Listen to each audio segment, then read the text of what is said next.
Welcome to the June Commission on Aging meeting. Thanks for everyone for coming. We are very blessed today to have David Genovese, founder and CEO of Baywater Properties, joining us to talk about his developments and livability and walkability. So thanks so much. He's also brought two interns with him. Can you introduce them for us, David? Sure. We've got Thomas Ostberg, who interned with us through the high school program last summer, which was kind of weird amidst COVID, and now is at Georgetown, and he's back. And Caitlin Mulvaney, who is at Miami of Ohio. Yes. And is interning with us for the summer. Awesome. Very good. Well, welcome everybody. Thanks so much. We'll start real quickly with our May minutes. Does anybody have any questions or changes to the May minutes? Hearing none, can I have a motion to approve? Thanks so much. Second. Thank you. All in favor? I appreciate that. We will rock and roll. Beth, you're up with your Mather Center report. Okay, I'm going to give a nice quick synopsis. Just to let you know that attendance is increasing for programming and also for lunch. The lunch is a little bit slower still. We're waiting a little bit to start going back to robocalls periodically to message when we can really handle more people coming in, especially for the lunch program. But anything tied in with the entertainments is doing almost as well as it was doing pre-COVID. The constant contact, I just want to remind everybody while we're on Channel 79, if you're not getting that and you want it, it gives the week before of the events that are happening. So just in case you don't have your newsletter handy, it highlights that following week. We are now putting surveys on there that are appropriate to our population. So right now the Agency on Aging in the whole state of Connecticut is doing what's called the Great Ask, and it's a survey for caregivers assessment. It is a wonderful survey. I'm handing it out to people as well in the center who don't have computer connectivity, but it's going to go to each area agency, and the questions are about everything about staying at home, about levels of care, about where we need help, so that hopefully will support budgets moving forward. So all of us are doing this, I think about 169 towns, we're all doing this, but it's on the link on the Constant Contact. But if someone doesn't have Constant Contact and isn't able to have it, please come into the center. I'd love to give it to you. And I wanted to add, because I didn't say anything about the Senior Center Task Force last time, we're having a meeting again on Friday. We are moving along. There was $10 million put into senior centers, but divided among senior centers throughout the state, and also for a position for a liaison. The job description is a little light right now, so we're trying to figure that out. That's going to be one of our tasks as well. And the person will be under the Department of Aging, so the position is approved. I don't know for how many years. They're still talking about that as well. It's still, I think, is a limited time, unless it takes off and we see that there's a need for it to be there specifically for whatever forever is in the government world. Beth, if I might, yeah. Joe, I'd like to suggest we put this on our agenda after David's presentation, because there is a lot more important information that has just come out. Okay. As Beth said, the highlight is that for the first time, we've gotten $10 million for senior centers. Nice. It's the very first time, and it's federal money. So we want to come back and talk about that. Right. So we have some particulars. Definitely. And I think you probably have the same thing that I have, but we have how it was delineated and where it was given as well. So, and it's the first time senior centers have ever been given this much money too, so it's pretty cool. And just to let people know, the July issue of Highlights and Happenings, we should be out by tomorrow or Friday. So we're still doing the same thing. We're trying to get our newsletter out at least 2 weeks before the prior month, so people can sign up. Regular sign-ups, weekly programs, people do not have to do that any longer, but monthly you still do. We still have some restrictions we're following. And we're seeing people are taking what makes them feel comfortable. So we still see a fair amount of people masking when they're in a room with a group of people, and we're making everybody comfortable. When we serve lunch, we're still serving lunch and cleaning up after lunch, our staff. So we're masking during that time just to make sure that people are comfortable. So we're still taking those precautions. And if we have teachers who want people to stay masked, again, we're asking members. We had a class of 35 people yesterday for the origin of Coca-Cola, which was actually very interesting. And the teacher wanted to be masked, so everybody was masked, and it was a great program. Yeah, it was great. We are doing next month, July is National Ice Cream Month. So every program that we have that's of entertainment quality is tied to ice cream.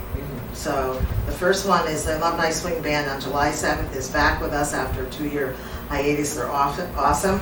And we're doing the Alumni Swing Band and the Pops. So everybody's getting popsicles at that one. So so definitely look at that newsletter. It's going to be a lot of fun. We're trying to have fun this summer. Awesome. Thank you. And we will circle back to Beth and Peter in a bit. Any questions for Beth? Hearing none. Moving on to Ally, Human Services Report. Good morning. So the renters rebate program is well underway, and we've actually been getting some new seniors in town applying, so that's wonderful. Cynthia is in charge of that, so that goes through the end of September, so plenty of time for people to apply. The town is offering 2 more mental health first aid trainings. They've been very well attended. There's been wait lists for all of them due to the recent tragedies that we've had in town. And it's open to any Darien resident or anyone who serves the Darien community. So we've had people from the YMCA, the library, and various, and lots of town hall. And, so there's still spots open. The next training, there's an all-day one on Saturday, July 16th from 8:30 to 5.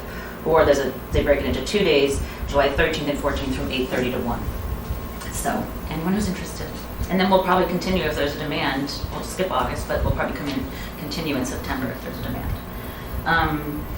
And we currently have 3 active protective services for the elderly cases. And as you know from previous times, it either we have 3 of them or we have none. It's like rains or pours. So we work really closely with the social workers from the state, trying to come up with a safe plan for the seniors that we're working with.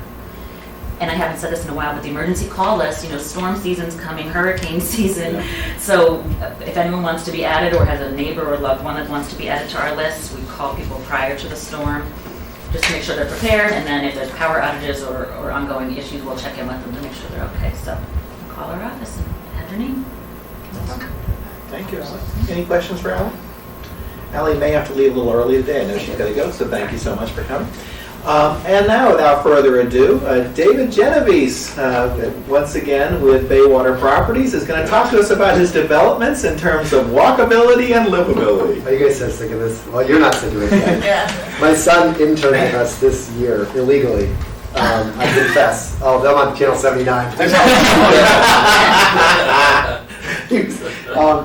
And at the end of the internship, I said, "So what did you think of the internship?" And he goes, "God, you say the same thing every day." And I'm like, he goes, "If I have to listen to one more presentation about the Corbin District," I said, "Ron, how do you think I feel? I've been doing it for 20 years." It's interesting. Like, you'd think it'd be very hard to maintain your enthusiasm, but actually, it's such a good project that it's not that hard.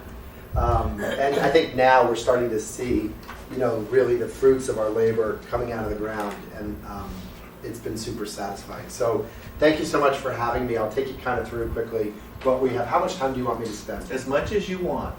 Okay. So I'll give you kind of a quick overview for those of you who don't know what we're doing, and then I'll give you some time for questions. But if you want to ask a question, if something triggers a thought, please feel free.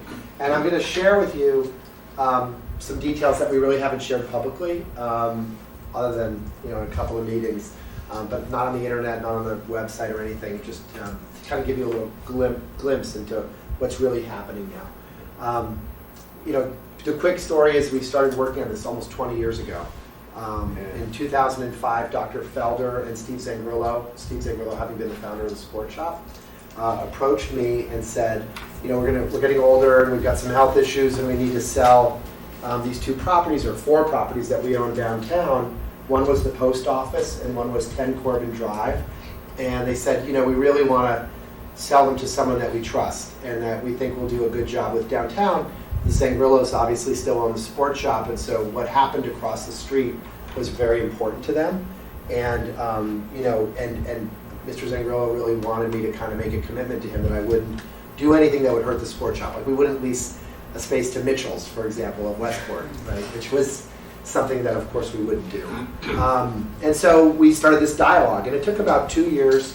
And then in 2007, right before the market collapsed, we actually bought all the 4 properties downtown. 17 Old Kings Highway South, which is where the Chamber of Commerce had been. It was a single-story medical building. 33 Old Kings Highway South, where Eric Yostin and Wayne Rydell now have a garden. Well, they call it a garden. I call it a farm. I think it's evolved into something much more than a garden. It's pretty significant, on about almost an acre of land downtown. And then 30 Corbin Drive, which is the post office, and 10 Corbin Drive, which is the building now where Barrett Bookstore is. So the vision was to acquire the nearby properties, pull them together, and redevelop the area. And the original vision was much more simple. This is actually a slide that just shows different things that our partner Penny Glassmeyer and we've been a part of. Grove Street Plaza, Espresso Need, Flower Water Salt, 1020 Post. But the original, and I'm going to flip to the aerial. The original idea was really centered upon this area here. The post office being situated in this area on 30 Corbin, 10 Corbin being here. This is where the Bank of America building is today. Yeah. Our original idea was just this. And I don't really know how it happened. It's probably because I grew up here, and my mom is here, and she's pretty tough. I kind of got into it, and I thought, if we're going to do this, we have to do it right. We can't. By the way, for those of you on TV 79 who don't know, my mother is on the commission for Agent Jerry Jimmy, so I'm sure I'll throw a couple of references in there from time to time to make sure you know what I'm talking about. But the idea was, as we got into it, let's assemble these properties, which were owned by, I think, around 12 different family partnerships. And the more we got into it, the more we kept looking at it going, gosh, we're going to make this really beautiful little development here, kind of like what Penny did at Grove Street Plaza and what we try to do at 1020 Post Road. But then we're going to leave this monolithic office building at Bank of America there, which is set at a higher level. It's really not inviting to the pedestrian. It sits up high. There's sort of a mulch bed across the front with Pachysandra. It's not really a great building at the gateway to your downtown. And so, and I live on the other side of town this way, by Wee Beach, and so I kind of come this way every day. That's like the welcome mat to Darien. Penny, my partner, who had started this whole thing with Grove Street Plaza and some other things that she'd done, had built the building where Stolfi Fairfield was. I don't know if you remember, but when you got off exit 11, there was a single-story kind of rundown appliance store right there. And Penny, is sort of an artist, and her thing was like, that's not a great welcome mat to Darien. When you get here, like it should feel, there should be something more beautiful there. So she bought and built the property that became A Little Something White, now Sakari and Charles Michael Gallery. Much better introduction to town. And the B of A building was sort of the same. When we started, there was a Howard Johnson's here, the old beat-up kind of Howard Johnson's, which was redeveloped later as a Whole Foods. This is a very successful Whole Foods. And so we set our sights on incorporating Bank of America into it. We had to figure out, though, to do this, where to relocate Bank of America and where we could put them. And one day I was in town, and a young guy from town who I knew, Grant Tank, who was a waiter at Chuck's part-time, pulled me aside and said, David, Chuck's is going to close. They're in trouble. The business is suffering. They're going to close. You should buy that.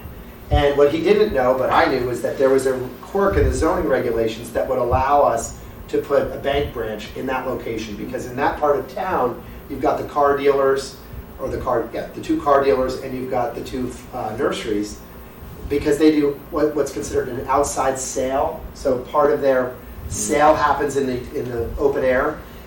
Years ago, someone figured out in zoning that a bank branch could be considered a drive-through, rather, could be considered an outside sale because it happened outside of the building while you're in your car.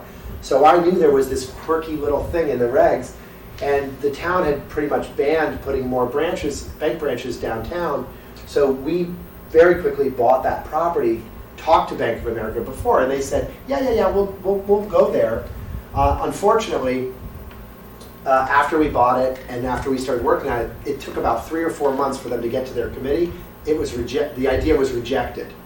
And so they basically said, you've got to put us at the 50-yard line, or we're not going to move.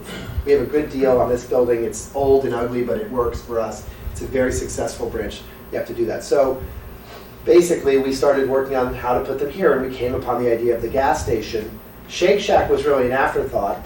We did that, in some ways, much to the chagrin of Joe Pankowski, who was really rooting for Chick-fil-A. And Chick-fil-A would have kicked butt there, but not enough parking is what I understand. We would have gotten crushed. Yeah. I think we would have gotten in trouble if we did Chick-fil-A there. Because Okay, the traffic backup would have been. Oh my God, a on nightmare. Post Road, because you cannot get into that Yeah. Chick-fil-A in Norwalk. Yeah. It has created such a disaster Yeah. up there. Yeah. So yeah. So we were kind of thinking through, and that's, these are the things we think about. Joe was probably the leader of the chorus, but it was a good chorus of people that wanted Chick-fil-A in downtown Darien. And, we looked at it and thought, having studied what has happened in other Chick-fil-A's in other areas, like what that would do to the area. And again, my mom lives down the street here, drives this way.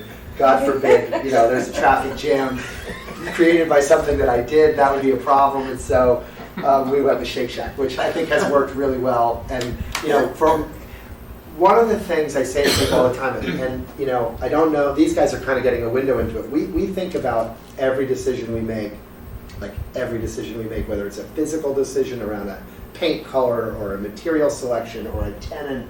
We think about the whole environment. I'm a little obsessed with this, and it makes my life a little harder, maybe a lot harder. But we think about who's here, what businesses are we lacking as a community. We're not trying to just fill our space.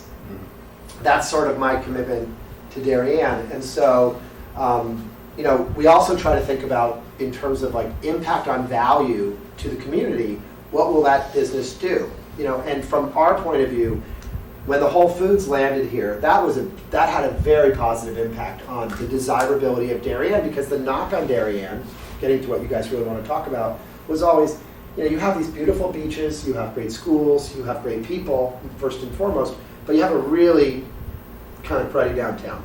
It's not pedestrian friendly, it's all chopped up, and it's not great. And you didn't really have critical mass of stores. And 15, 20 years ago when we started doing this, there really weren't even many restaurants downtown. There was the Goose, the Black Goose Grill, there was Dalsetti's and Backstreets. I think that was about it, maybe even Boston Chicken, Boston Market. And so it was kind of lame. And we knew that if we could help improve the downtown, and I always give Yvonne Klein credit for this, she, in 2002 or 3, started talking to people about the desire, the change in taste or the change in desire in the community as a whole to get a better, more vibrant downtown. And so I got involved as a volunteer in that before we even owned property here. And bit by bit, we've kind of made these changes. We've brought some cool restaurants, Shake Shack, Whole Foods. When a young couple or a young person is thinking about moving to Darien, and they drive out to visit Darien, New Canaan, Westport, Greenwich, Stamford, Norwalk, when they see those brands, that triggers something. It really, and I hear this from the brokers all the time. They'll say, "Oh, that's cool. Darien's got a Shake Shack. That's familiar to me from my days in Manhattan. It's a cool brand. I want to live there." And if you talk to brokers, residential brokers in the market, they'll tell you that 20 years ago, when a young couple would come visit and want to tour Darien, New Canaan, Westport, Greenwich, these neighboring towns, Stamford and Norwalk, when they got to Darien, they would kind of circumvent the downtown in the car, because it wasn't something to be proud of. It wasn't a highlight on the bullet points of why you want to live here. So they'd go to the library, they'd go to the schools, they'd go to the beach. They'd show the great neighborhood, but they'd kind of find a way to get around town. Now they bring people to 1020 Post or Espresso Neat, and they show them the vibrancy and the activity that's going on. I mean, you see it. A lot of you guys I know patronize some of these places, and what Penny and I have really tried to do is kind of really take it to another level. And to be candid, I think that 2 points I want to make on that. When we first started buying multiple properties and investing deeply in Darien, it was because we saw this opportunity to kind of reinvigorate and in effect transform the downtown, make it more pedestrian friendly, make it more walkable, bring more stores that would make it more vibrant. we also knew that like if we owned more, we could do more. And so if you own, like in Greenwich, on Greenwich Avenue, there are probably, I don't know, 200 landlords who own one building. Maybe there's 3 that own 2 or 3. The reality is, like, when you have that situation, everybody's just acting in their economic self-interest around that one building that they own, that one investment. So, that's when you get, I just want to fill it. I don't really care. Many times they don't even live in the town. So they just want to fill it with whatever they can get, whoever will pay the highest rent with the lowest credit risk. And that's why you get all these banks and national, international companies in markets like Greenwich or on Greenwich Avenue. And they don't really have an incentive to try to do more than just lease their real estate. Whereas for us, it really comes from the heart. Like we're trying to like do different things. So when 2008 occurred, financial crisis of 08, we took a view that a lot of people might not be traveling. I never heard the term staycation before 2008. But we started hearing about this idea that people were going to stay at home and vacation and kayak around, whatever the month. You're crazy. But it's scary. I get scared when I see your posts. But he kayaks in like the dead of winter, like in Scotts Cove. He'll go out like Joe Petkaski. Yeah, he's really bright, but for that little like, synaptic lapse that occurs. But we host these concerts. We said, let's do something to make it summer better for people. I think it was actually the summer of 09 when we started. And they're free concerts to people. And what we try to do is say, come to the concerts, like enjoy the town. We can't do this unless you support the stores. And to be honest, like we don't do a great job of sending the message that we really want to send around these, and we're going to try to do better this year. That like we're doing this to give you all something to do to enjoy the downtown. But remember, like to shop locally, because if you don't, we won't be able to do this, and the stores won't be here. And there have been some moments in the last few years where we were really worried that Amazon was going to destroy all of the retail. And that was the prediction, right? That everybody was going to be on their phones, clicking away on their computers, and no one was really going to be shopping locally. Thankfully, we took a longer view. We didn't really believe that, but I'll be candid. Like I was nervous at times, very nervous at times, especially too when that Norwalk Mall got built, that could really hurt. The Nordstroms we thought could really hurt. The Sport Shop, it could really do damage to some of the local businesses. Hasn't proven to be the case. In fact, the mall has had almost no impact at all on our stores, which is a surprise to us. But I think COVID, that mall opened like right before COVID struck. And I don't think their timing could have been worse, because of all the places you want to go, all the places you might feel safe or unsafe, a mall, it's not a place most people felt safe visiting. So I feel badly for them in a way, because it really couldn't have been worse timing. But what happened with COVID is everybody was home, and all these people who often commute to work in New York or wherever they're working, they were here, and they were afraid in a way to go anywhere. So I felt, I don't know if you guys would all agree, but I felt like there was this newfound appreciation for this place. And, the Baker Flour, Water, Salt opened up, and people just loved going there. And there were like bread lines. It was kind of weird, but like there were lines around the block, and people were gathering in these open places. And Grove Street Plaza was like an oasis in a way during COVID for a lot of people. So what the project allows us to do is really take everything we've been doing and take it to the next level. Darien zoning, originally written whenever it was written in the 40s or 30s and 40s and 50s, it was really set up to create a mess of downtown, because the regulations were set up, some would maybe disagree with this characterization, but I think it's true. The regulations were set up to kind of stymie development and keep it from really happening. And so what they would say is, if you own, let's say you own the Webster Bank building, you could only put a tenant in your building that you had parking for on your site. So if they said, if the regulation said you need 4 parking spaces for every 1,000 feet of space, if you had a 3,000 foot space, you needed 12 parking spaces on your site. So what that gave rise to was every building had a driveway. And when you go up and down the Post Road and you look, you'll still see kind of hints of this, but we've been bit by bit removing them. Every building kind of has a driveway, because you had to drive in, pull in, park, and whatever the number of spaces you had, that would really determine what you could do. So a restaurant, for example, I think needed like 10 spaces per 1,000 feet. Well, if you had a 3,000-foot restaurant, then you would have 30 parking spaces on your site. There really weren't any sites that had that. So the town started to kind of loosen up on that, but when you walk down the Post Road, there's nothing worse than walking across a driveway, where there's cars coming and you might not see them. The only thing worse might be our existing situation here where you've got, you don't know whether you're supposed to walk in front of the stores, in front of the cars by the front bumper, or behind the car where there's actually a concrete sidewalk on the Post Road, and the cars are literally backing out into the Post Road. It's just not pedestrian friendly. So, basically what we're going to do is remove all of that. We're going to get rid of all the back out parking. We're going to have parallel parking along the Post Road. This is a pedestrian walkway into the site. This is a driveway into the site. The only driveway from the Post Road into the site. This is a building where the Bank of America building is today. This is a small building kind of where Morley is today. And another building that is kind of where the Egg and Baird bookstore coming down to Helen Ainson is.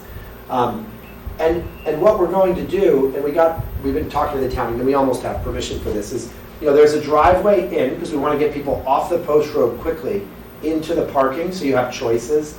You could park on the street, you could park in the roads inside the site.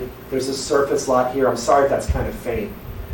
There's a garage here, and there's also underground parking. You'll have choices. So not everybody has to park underground. Some people in the suburbs might not be comfortable doing that. So we set it up so everybody has choices. But the key is like from here to here and to here and all the way down here, there's basically no curb cuts. And across here, we got permission from the state to put a crosswalk with a flashing beacon. So when you approach this crosswalk, lights will go in both directions to tell the traffic to stop, and the pedestrian has right of way. There'll be a new crosswalk here, and this will be, I don't think people realize how different this will be when you have a building with stores along the first floor across from the sport shop and a crosswalk here. This crosswalk will be improved with 3 crosswalks, 1, 2, 3. Right now there's only 2. There'll be a crosswalk here, and there'll be a crosswalk here. And at each, this drawing doesn't show it so well, but like at each crosswalk, there's what we call like a bump out, parking bump out. So there's like a protected curb that kind of comes around, swoops around, so the cars are kind of held away from the crosswalk. So when you walk it, you'll feel very safe. The other thing we're doing, I may just go back to here. And this is part of why this project also took so long, and I got gray hair in the last few years. There was a drainage culvert that ran from the back of where Parlor Pizza is now down this parking lot, and then it was above ground through here. It was like a concrete half pipe. Yeah. And there was, actually, what happens is it's the Stony Brook watershed. It drains from the north of Darien into Tilly Pond, and then believe it or not, there's a pipe that runs from Tilly Pond. This is man-made. This did not exist 100 years ago. It goes across the parking lot, down here, down Leroy Avenue, through Grove Street Plaza, through the middle, underground to here. We replaced this pipe when we built 1020 Post Road, and then it was above ground from here to here. We buried that during COVID into the parking lot between 1020 and 36 Old Kings Highway South. It then continues underground, a little bit above ground here, and it goes into what's the Goodwise River, and then it runs back into Long Island Sound. By burying that and working with the state to get that approval, we could create connections between Corbin Drive and this parking lot, which to date don't exist. You could never get from Corbin Drive into the municipal parking lot. So we're tying it all together. And I don't think people really understand what the impact of that will be. This really is as much an exercise in urban planning as it is in real estate development and architecture. Is there a pipe under Center Street? So there's a pipe. No, there's no pipe under Center Street. I don't, Oh, okay. As far as I'm aware. All It's right. here. And actually, what we're doing now, I don't know if you remember, but during those storms last year, there was flooding on the post road, which in my memory had never happened before. I don't know if you saw the video of Reese Hutchison catching a koi Yeah. fish swimming down the post road. I'd never seen that before. So we asked the town if we could do a study of this system from here, because we're fixing it from here to here, but we want to understand what's happening from here to here. We got a copy of an old report, and that the town had commissioned in like 2007 or so, and it basically said that Brook Street, aptly named, could not, the drainage system could only handle a 2-year storm. So we talk about 100-year storms, and we should be prepared for 50, 100-year storms. They had a report that said 2-year storm, that's it.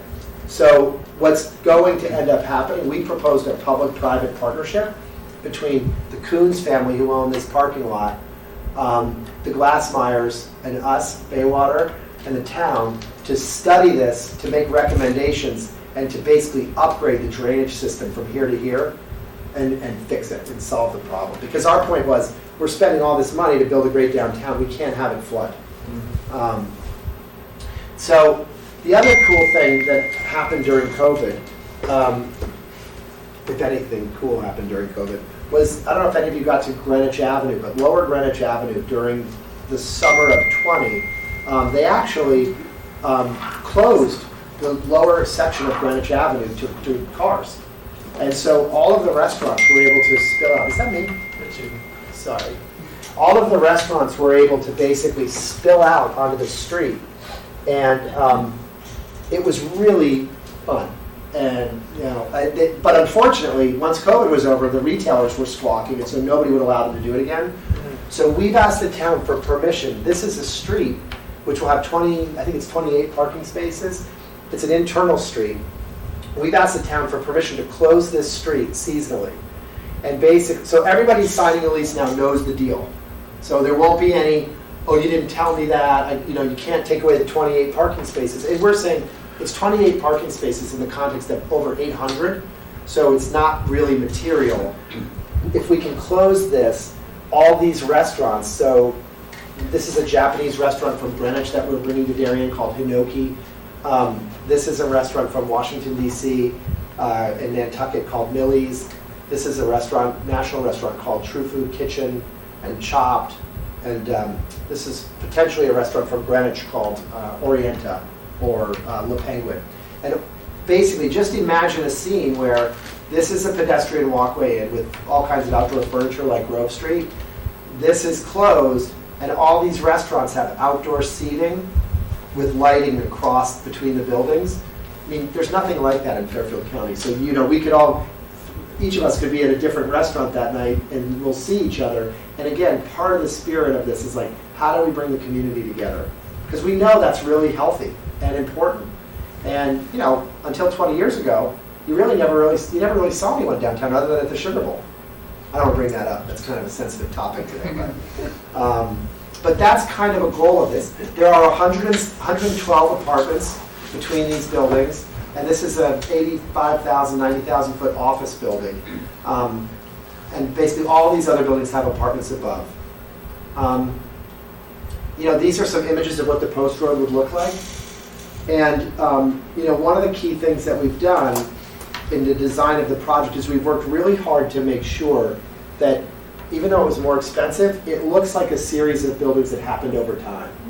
So, it's cheaper to build 1 or 2 big buildings. That's what a lot of people do. That's their right. They can do whatever they want with their own property. But our feeling was that's not what we should do for Darien. We should take more care. And we really worked with the architect to say, let's make this look like it was done by different people over a period of time. Not, Baywater Properties decided to just build the biggest, cheapest building it could and get the project done quicker, cheaper, easier. This is what we've done. So this is the building that's closest to being completed at the end of Corbett Drive where the Tibbetts office building used to be. And that's just got 2 small stores and 4 apartments. 2 of the apartments are already rented. The sheetrock isn't even in. This is a little garden that we're creating, a little public plaza and garden for the public to use with entries. So if you want a little quiet space downtown, just away from the hustle and bustle, you can do that. This is a restaurant called Chop that we signed a lease with a few weeks ago for the second phase. Really healthy, like salads place. Do you know it? Yeah. Your kids probably love it. Yes. Yeah, they're it's really, great. kids love it. It's really good. I mean, everyone that's tried it loves it. And again, what we're trying to do is not fill this with just super high-end stuff. So we're really working to try to like get this mix right of local, national, if appropriate, and consistent with what we think the brand of Darien could be, should be, and all price points. So, you can go get a lunch there for $12. Lululemon is a tenant we've been talking with. Warby Parker is an cool eyeglass company. That is a national company, but a little different. And they open in the mall, but they're still interested in working with us. East Pole is a New York-based restaurant that's been talking to us. Hinoki, and then this is like the outdoor dining, just to give you kind of a sense. And these aren't necessarily the tables; these are like picnic tables, but. This is one restaurant, True Food Kitchen, backing up to Hinoki, and tons of tables and outdoor dining and vibrancy. Boot camp workout place. That's another view of Millie's with the operable garage door window, so it kind of opens up to the outside, so it'll be like really, bright and cheery, an indoor-outdoor kind of feeling. That's that street that we could close. Idea for the farmers market, to host the farmers market in here. That's just another view of it. That's a view of the office building. Another view of the office building. The office building actually has a roof deck for the tenants. That's a view of Corbin Drive, the different buildings. So that's basically an overview of the project. I'm happy to answer any questions you may have of any kind. Between Lululemon and Chopped, you're going to have all the young girls really happy. Yeah, this that's town. the goal. Well, and my son Ryan said, "Yeah, Dad, it's not cool. You're only taking care of the girls. All these things you're doing, take care of the girls." So, in honor of Ryan, we did.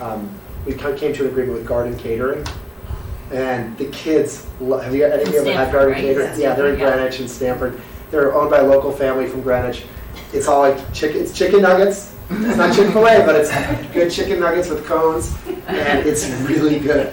And it's funny. We have a very active social media presence. We put a lot of stuff up on social media to communicate with the public around what we're doing, and also support our customers. And we kind of rotationally, we kind of mix the messages on Instagram and Facebook around developments with the project, construction updates, and also just promoting our businesses, our customers. And to be honest, that's sort of our what we kind of commit to the tenants to do to support their business, because if they're stronger, we're in a better place too.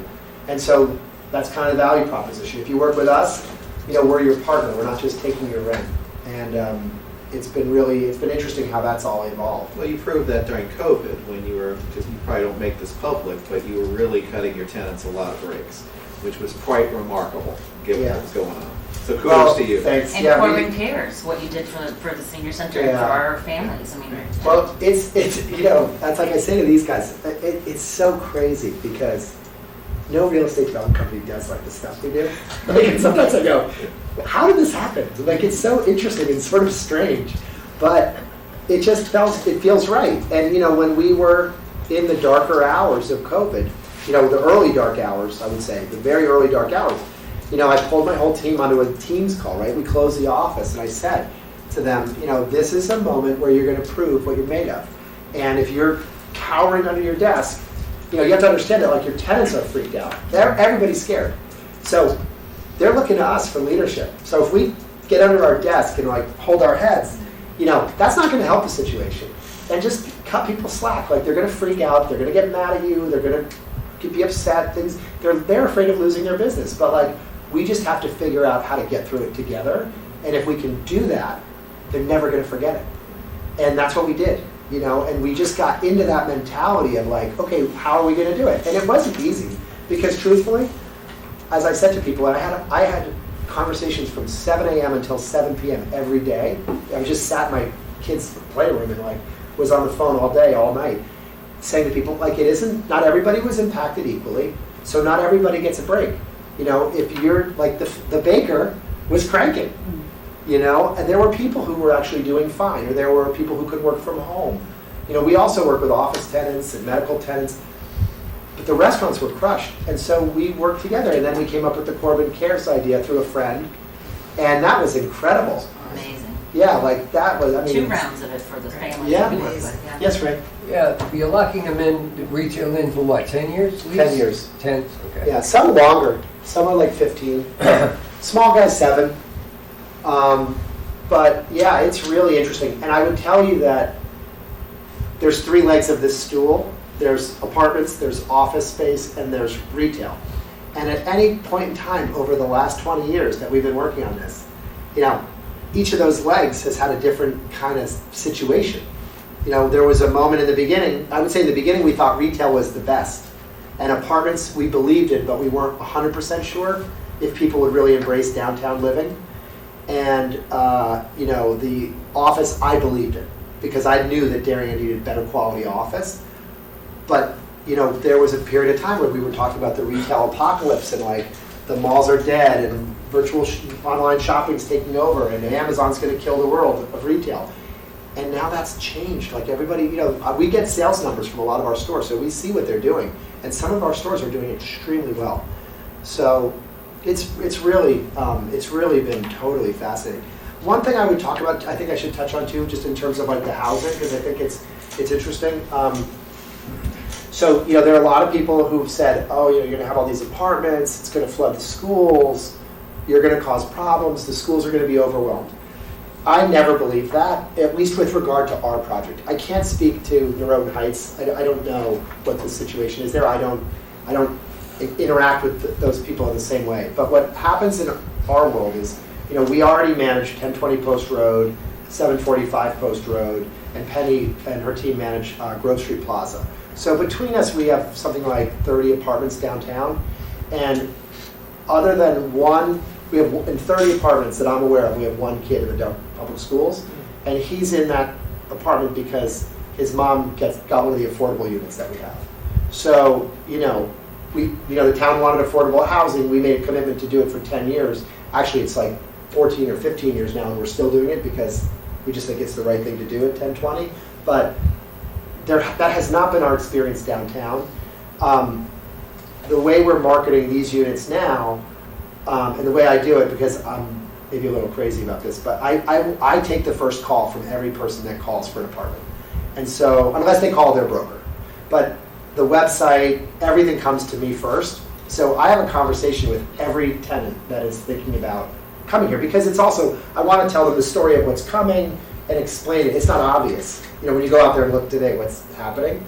And in doing that, I've met now probably 50 people in the last 3 months who are thinking about moving here. And I would say that 70% of the people are exactly what we thought, downsizers who lived in town or live in Rowayton and are saying, you know what, I want to simplify my life and I want to sell my place in this better market, because now the market is better. They can get a higher price for their house than they could have 2 years ago. They're all empty nesters, not one kid yet. The other thing that's sort of interesting is that I would say 30% of the people the call goes like this. Hi, my name is Jane. My daughter, it's usually daughter, not son, for some reason. My daughter moved to Darien. She and her husband have got 2 kids.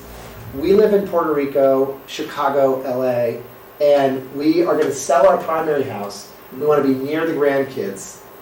We don't want to overstay our welcome and like live in their house. So we're going to get our own place, and then maybe we're going to get a vacation place someplace to move around, or maybe not, but we want to be nearer our grandkids.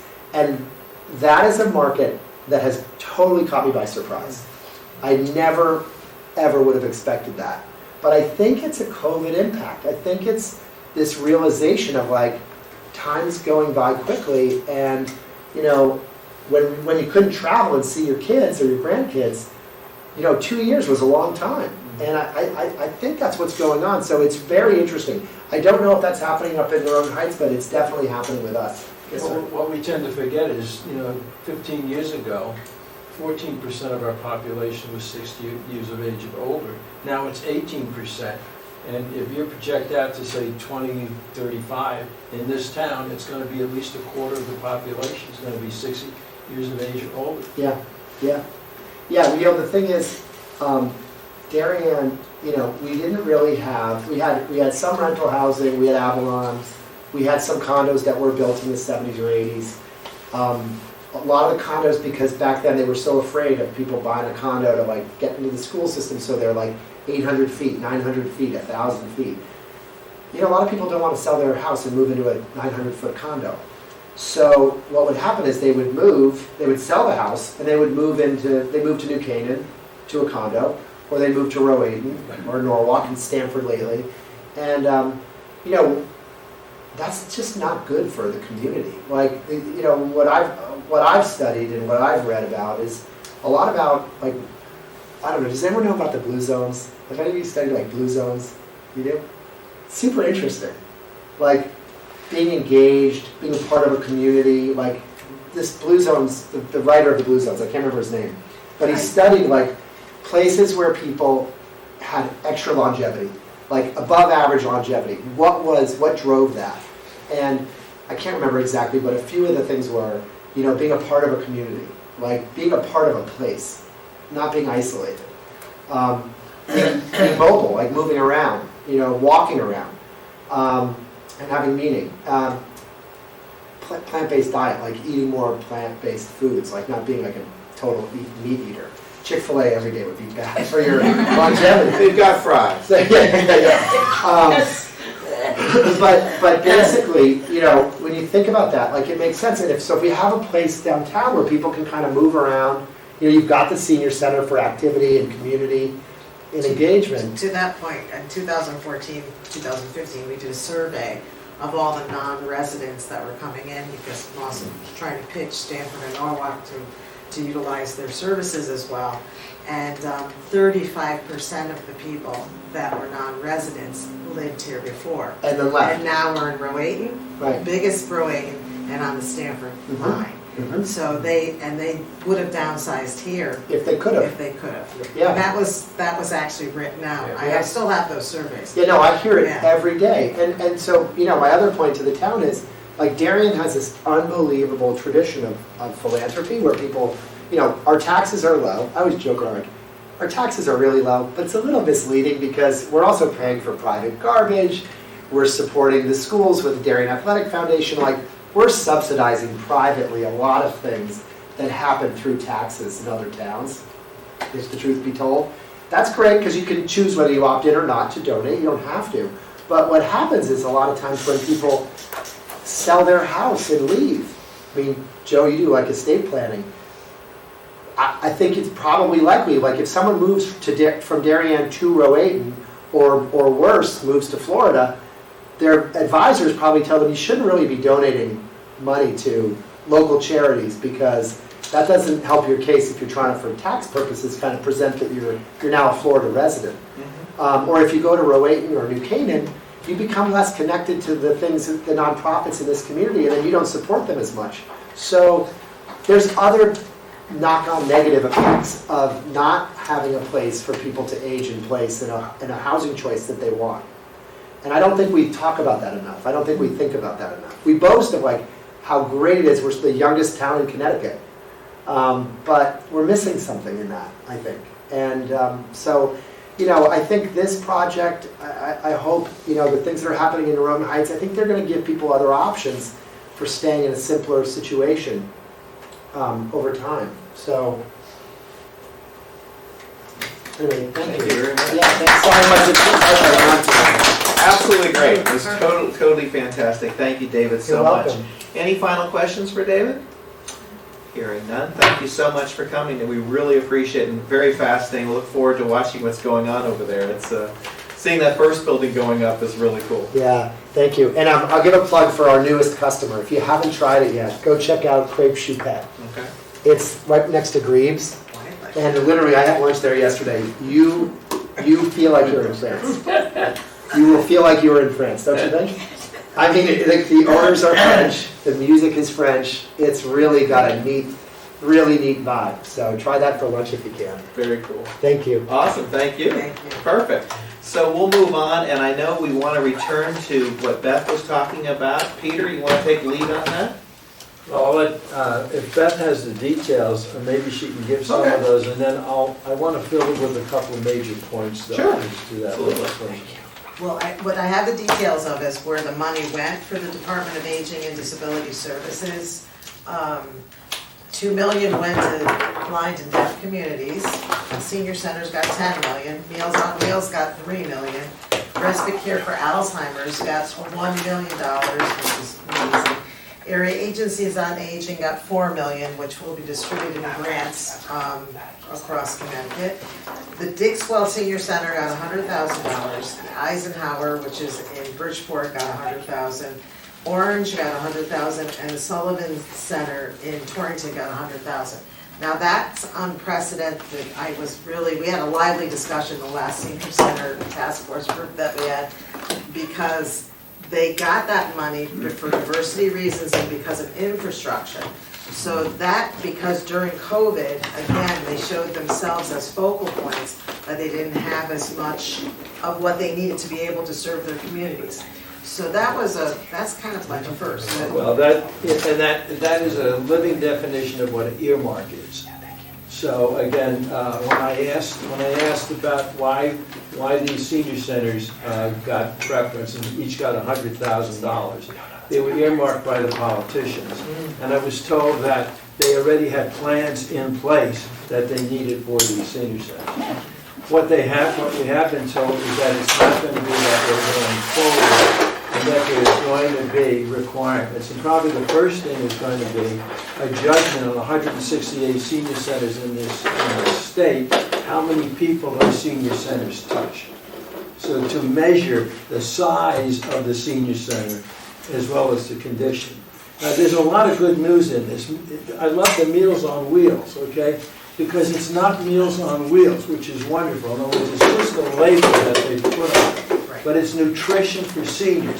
So it could be senior center lunches, it could be grab and go. We're even talking about maybe vending machines for seniors with senior food.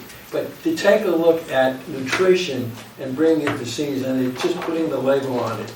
There will still be some Meals on Wheels, and that is also a week program today that will be beefed up. So, and the job description, it's not really a job description at the moment, it's just an outline of the primary duties, okay? Thanks again, guys. Oh, thank you.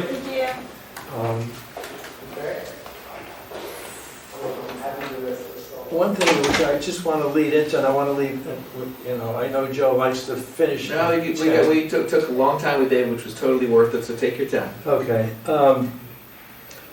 I did something as well, I'm still looking at commissions on aging, and I thought in these towns of New Haven, Bridgeport, Orange, Torrington, and Avon, what's the commission on aging like in those towns? And was there some kind of correlation? And it turns out there wasn't, okay? However, I've given our secretary a copy of this. This is the New Haven Commission on Aging Charter. And I think it's really fascinating because it lays out the roadmap for what a Commission on Aging you should cover. And let me just read it to you. To study and investigate the conditions, needs, and major problems of seniors as they relate to housing, education, recreation, and similar pursuits. To establish and maintain cooperative working relationships with public and private agencies serving New Haven seniors. To identify gaps in services needed by seniors. To work with federal, state, and local agencies, public and private, to foster the development of programs and services that address the needs of seniors. To promote cooperative programs, planning and development among service providers. To improve and expand the delivery of service to seniors. To conduct public forums to ascertain the views of seniors. To issue reports and publications on its studies. And I'll stop there.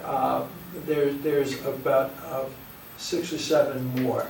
And what I found fascinating was that this charter was written this ordinance was written in 1981. Hmm. So it's been around for a long time. But it really lays out a model for what a Commission on Aging should do. But interesting, again, the New Haven Commission is 15 to 21 members, each serving 3-year terms. There are 7 vacancies on the commission. Mm. So like us, it's a wagon that doesn't have all of its wheels on it. It truly doesn't. And so again, I think one of our things, we probably need to sit down with McNally or whomever and really get our commission fully staffed. Well, we've got a new member joining us. I was hoping she'd be here today, but hopefully she'll be here next She has month. one more interview, I guess. One more interview? Good. Yes, So we've that's got right. work going I think the there. selectmen are busy right now, so. A little bit, Yeah. a little bit, yeah, got a little bit on their plate. but Yeah, she'll be But here. we still haven't had an appearance of any of the new members. I mean, it's just our same old faces. Well, at the end of the day, I can't force Commission on Aging members to show up for the meeting. I mean, at the end of the day, I mean, we asked them to come, and we want them to come, but I can't force them to come. Well, then maybe we don't have the right, Are you suggesting we remove members of the Commission on Aging? no, what I'm I'm just saying asking is, what you want me to do about it. what I'm saying is we find them that are really interested in working with us. I believe you. At any rate, this is for the public record. Cool. And Absolutely. then everybody take a look at it, and our absent members can also take a look. See it on the line in the minutes, exactly, thank you. Um,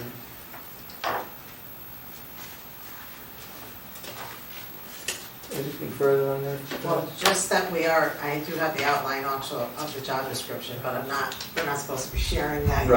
Right. But I just actually got something even on my cell phone.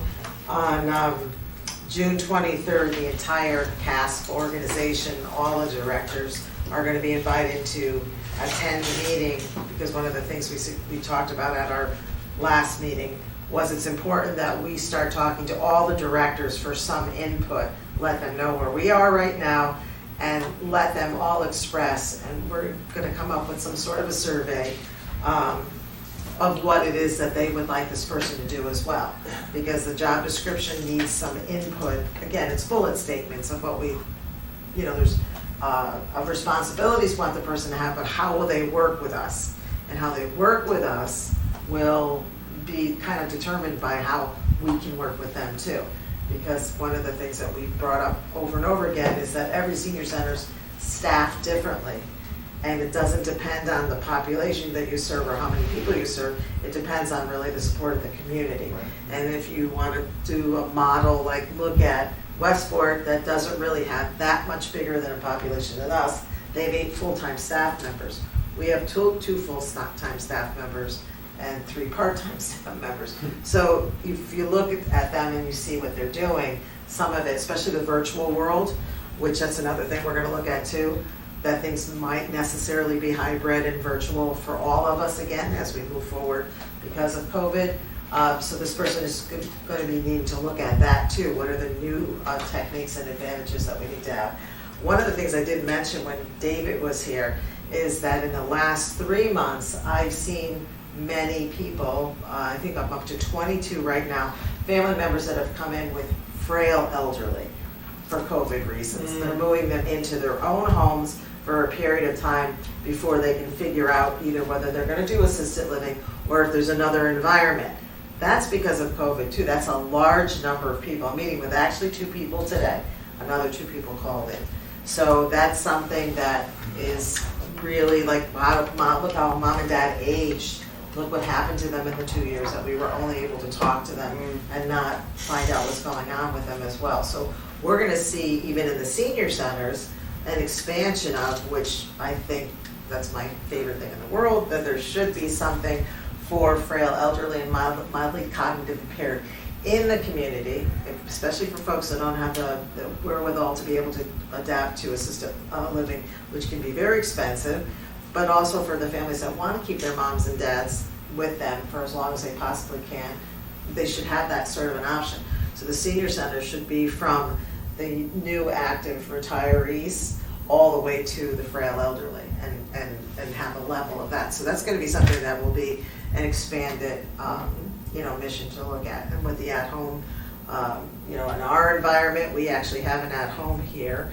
There's a, you know, piggybacking on to expanding that service because of these people that are coming in. So that's another thing that we're seeing as well. So that's, what are we missing? So this person is also supposed to be helping us look at that kind of thing too. How can we be more efficient?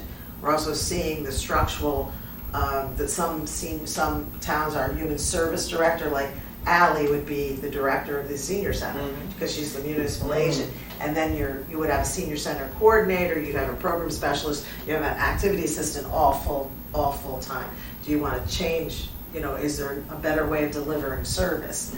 Some are under Parks and Recreation, and the parks, because that budget is the big mama budget, usually in every town, like the Board of Ed budget.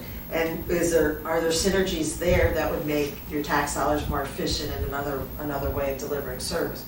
So we really want to glean what's working for everybody and then look at what we need for our own environments, but to be as efficient as we possibly can and see where our creative imagination will lead. Again, I don't know who this person is who's going to get this job, but we've got a lot of weighing on this too, without giving us empty mandates and that aren't going to be funded, or more work that we can't really say that we're doing, but we're not really doing. We want to be authentic about kind of what we're cultivating here. Right. And also communicating better we do here in Darien. We do know with everything the library is doing. We do know what the DCA is doing. We do know what for-profits are doing as well. And we sort of advertise what everybody does. And we have a collaboration. That's really important as well. Not all towns have that. You know, there's people that have silos and real competitive edges with each other that doesn't serve providing service to seniors, especially if you're going to go from even 60 to 90 plus. Well, that's going to be one of the key points with At-Home and Darien, with whoever we hire, that you know, much like Gina did, that we're in a position where we have the kind of collaboration between the Mather Center, At-Home and Darien, Ally, Right. the health department, all of those kinds of things that continue to serve our seniors, because you know what Ally knows, you should know. What you should know, you know, the health department should know. All those kinds of things are just critical, and the privates, you know, as well, to figure out how we can best serve these folks. Yeah, and that's another thing that COVID did, is it actually, you know, made that communication even more important. I've already reached out to Susan, because they have hired somebody, but that's not for me to say. Whoa, new information. But we have to wait until that person is official. Okay. But that's good one of the news, though. things, I reached out and just said that we want to continue that, because we used to meet, Ally and Gina and I used to meet on a monthly basis in order to keep each other abreast of what was going on. And it's fun, it's funny, you think the community is so small, but there's people I know a lot about that they wouldn't know, people that they know because of the service that we're giving. So the more efficient and the better service we can give is the more that we know about what each one of us does. And so, you know, and depending on experience. But to wrap up on the senior centers, I believe there are what, 7 towns on the task force right now? Yes. Milford, Darien, Ellington, New London, Hartford, Branford, and Groton. And so it's to expand the base. And again, one of the concerns certainly I hear is that we don't want this person necessarily to be the person in charge of accreditation Right. or training. Rather, it is to bring together and get the best practices, see where the money is needed, Right. and properly place it with accountability for that money. Right, absolutely. And that's going to make grant, you know, the monies that the area agencies dispel. Big job. It's a bigger job, and they'll be able to be more efficient with that as well. Because if we get tied up, to Peter's point, in mandates and certifications, which sometimes are just little badges, right? Yeah. We're buried, because we need to be doing active work as well. So, yeah, we had a real lively discussion last time. Unfortunately, I'm a little backward when it comes to Zoom, so I now have learned how to raise my hand. So I had my hand up all the time, and I told them all, "You're going to be sorry, I learned how to do this." So we had such a lively discussion, but it was a smaller group. So we're meeting again on Friday, and when they say 10 to 12, we're meeting the 2 hours, and then we're going to be meeting on July 6th again, and I look at those meetings after they've Yeah, happened, and so you're you- doing fine. So I just say clarification, but it is true too, the way that we're represented, it's not all 169 of us. And it is really different across Connecticut culturally. So it's really important that we do this big meeting on the 23rd with everybody. Great. So, because there's such good input. My last thing I'm gonna say is with CAST, during COVID, especially in the first 6 months when we were all really desperately helping each other, we would go on and there'd be like 140 of us on to talk about the dedication of this state, really. And we met people because they put us in breakout rooms because it was so big. And I'd be with, 6 other towns. I had no idea where Toland was or Middlesex or whatever. And it was interesting, really. You just had names of towns I never heard in my life. I didn't know we had a Walden, Connecticut. So, but the cool thing is that we actually helped each other because we weren't so tense about what was going on in these other towns, and they helped us because they weren't so it brought all that imagination and creativity together, but a really, really passionate, dedicated group of people, men and women, dynamite people. So another wonderful thing that came out of something terrible. So Let us know, I'm not sure exactly what we can do about it, but if you get the idea that they are moving towards mandates, red tape, things of that nature, that's really going to impact you, right? Which is always the danger, right? Yeah. Please let us know. We will. And so Peter that we, will too. people too, and to advocate against some of this Yeah. stuff, because one of the things you want to be so flexible to react, to make your own calls, to when are you opening rooms, when are you serving things, when are you doing all these things that are so local, right? And just seeing it. So for example, up in New Haven, Yale right now is still fully masked. Right. And so each place has to have their own decision making as far as what works for your community. exactly, and we can't leave that out. We all have an exquisite difference from each other too, and we need to respect that Right. as well. Absolutely. Anything else, Pete? That'll do it. You're good? You're good? Okay, cool. Other old business? Other new business? Yes, sir.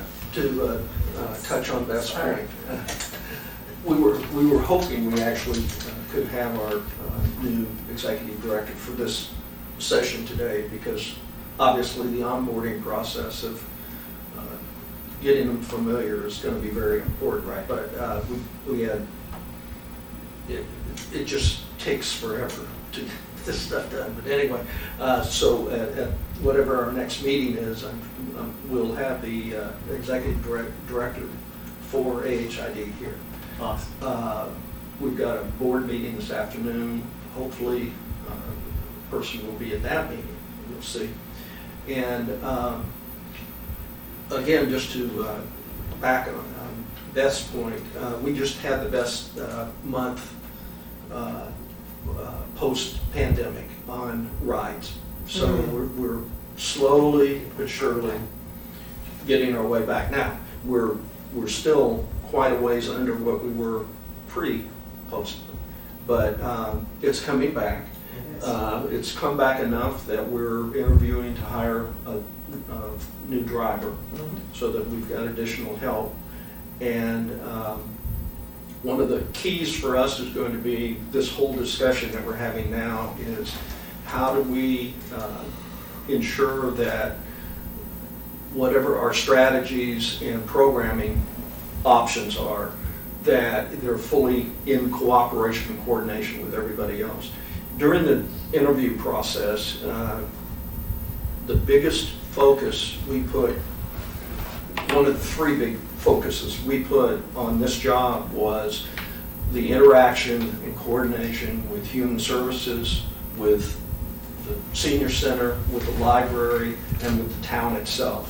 And that it was being not just the face of the organization, but that we have a voice. And if there are service gaps that we can step in and help with, or if Beth needs our assistance for special programs that they're running, that we're prepared to do that. So that will be one of the primary responsibilities to start with. And, you know, as much as Gina did for us, she's just incredible what she did. We're kind of looking at this as a chance to maybe get a different prism here, a different set of eyeballs on where we can go and what we need to do. But, you know, I think everybody's going to be pleased with our choice. Nice. Well, we look forward to hearing that. It's going to be great. We'll let you hold that name in your folder, and we'll look forward to hearing who. I think I heard a she at one point. So, no, it's a he. Thank you, Beth. So we got one. So we know it's a male. Okay, so fair enough. But that's very exciting. We'll look forward to That's great, different energy, yeah. Okay, that's Right, good. It's going to be very interesting. So we'll look forward to meeting him at next month's meeting, we hope. And then any other old or new business? Hearing none, can I have a motion to adjourn? Thank you both. Thanks, everybody. We'll see you in July. Thanks, everybody. Good stuff.